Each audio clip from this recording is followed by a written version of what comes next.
আসসালামু আলাইকুম বন্ধুরা, কেমন আছো সবাই? আজকে আমি কাঁচা আমের আমসত্ত্ব তৈরি করব এবং এই আমসত্ত্বটা আমি কিভাবে তৈরি করেছি আজকে তোমাদের সাথে সেটি শেয়ার করব। দেখো, আমসত্ত্বটা কিন্তু দেখতে খুব সুন্দর হয়েছে, স্বাদও কিন্তু মাশাআল্লাহ খুবই সুন্দর হয়েছে।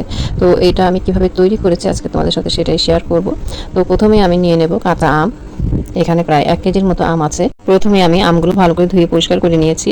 এরপর আমি এগুলোর খোসা ছাড়িয়ে নেব।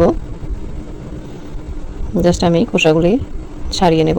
তো পরে যেহেতু আর পানি দিয়ে ধুবো না, এই জন্য আমি প্রথমে কিন্তু আমগুলো আগে ধুয়ে নিয়েছি। আর যে কোনো আচার তৈরি করার সময় অবশ্যই আগে ধুয়ে নিতে হবে, পরে আর যেহেতু ধোয়া যায় না।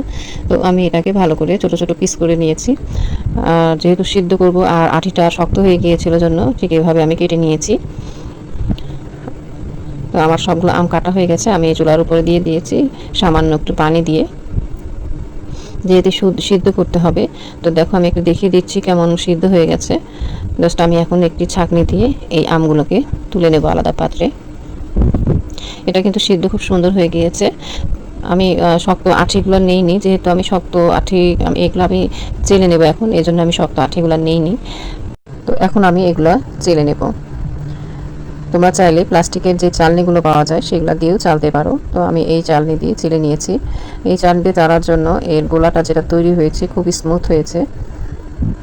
দেখো কি সুন্দর স্মুথ দেখাচ্ছে এই আমের পিউরিটা। তো এখন আমি এটা চুলায় বসিয়ে দিয়েছি। এখন আমি দিয়ে দিলাম লবণ হাফ চা চামচ।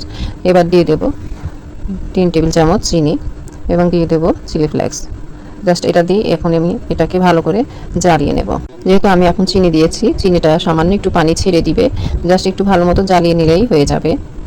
তো আমটা ভালো মতো জ্বালানো হয়ে গেছে।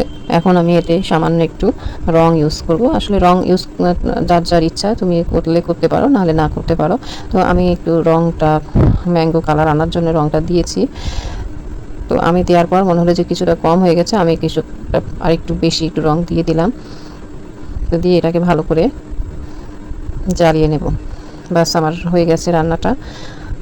এখন আমি একটি প্লেটে কিছু সরিষার তেল দিয়ে এটাকে একটু ব্রাশ করে নেব, যাতে এই আমের যেই আমসত্ত্বটা এটা নিচে লেগে না যায়, জাস্ট এবং সহজে উঠে চলে আসে।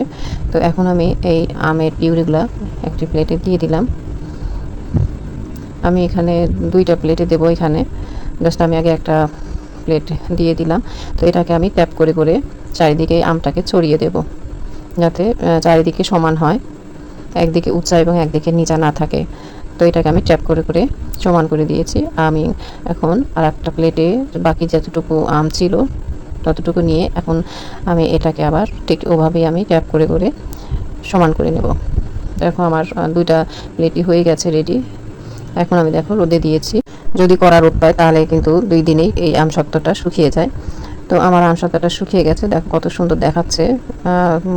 চিলি ফ্লেক্স দেওয়ার কারণে কিন্তু এই আমসত্ত্বটা আরও ভালো দেখাচ্ছে। এটার স্বাদটাও কিন্তু খুব সুন্দর হয়েছে, যেমন মিষ্টি, ঝাল এবং টক 3টার স্বাদেই এই আমসত্ত্বটা হয়েছে। তো আমি কেটে কেটে ছোট ছোট পিস করে নিচ্ছি এই আমসত্ত্বগুলোকে। আমসত্ত্ব আমার খুবই ভালো লাগে, বিশেষ করে আমার বাচ্চা খুবই পছন্দ করে আমসত্ত্ব। এই জন্য আমি প্রতি বছরই অল্প করে করে বানিয়ে রাখি। তো আমি এভাবে ছোট ছোট রোল করে করে রেখে দেব।